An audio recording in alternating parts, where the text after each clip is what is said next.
Ronan. I work in a fairly traditional office environment doing a typical 9-to-5 job. I like my job, but it's annoying that my commute to work takes an hour and a half each way, and most of my work could really be done online from home.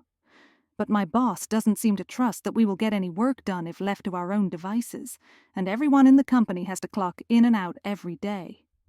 It's frustrating that they feel the need to monitor what we do so closely, instead of judging us based on our task performance, like most companies do these days. Joe.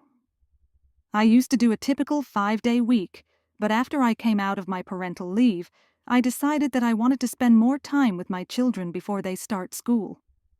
After negotiating with my boss, we decided to cut my working week down to a 3-day work week. This, of course, meant a significant cut in my pay, too, as I'm paid on a pro rata basis.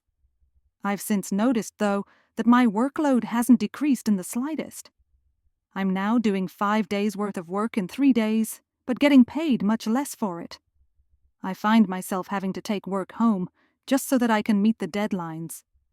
It's wearing me out trying to juggle work with looking after my children and my family, but I don't dare to bring this up with my boss because I think he feels as if he's made a huge concession, letting me come in only 3 days a week. Marcus. I work for a global IT company, but because their headquarters is in the States, I do all my work online from home. That means that I don't waste time commuting or making idle chit-chat with colleagues. I work on a project basis, and this flexibility is very valuable to me because it means that I can easily take some time off when my children need me to go to their school performances, or if I need to schedule an appointment with the dentist. The downside is that without clear office hours, I tend to work well into the evening, sometimes skipping dinner to finish a task. It can also get quite lonely working on my own, and I sometimes miss sharing ideas with colleagues. Lily. I'm a freelancer and work for myself. This is great because I am in control of what I do and how I spend my time. At first, I was working from home, but I found it really hard to concentrate.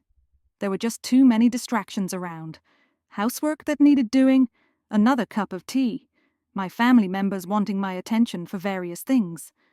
So I started to go to a nearby cafe to work, but the Wi-Fi connection wasn't ideal, and I found myself drinking too much coffee. In the end, I decided to rent a desk in a co-working space with 5 other freelancers like myself. I liked getting dressed to go to work in the morning and being able to focus in an office environment. The other freelancers do similar kinds of web-based work to me, and so it's nice to have workmates to bounce ideas off as well.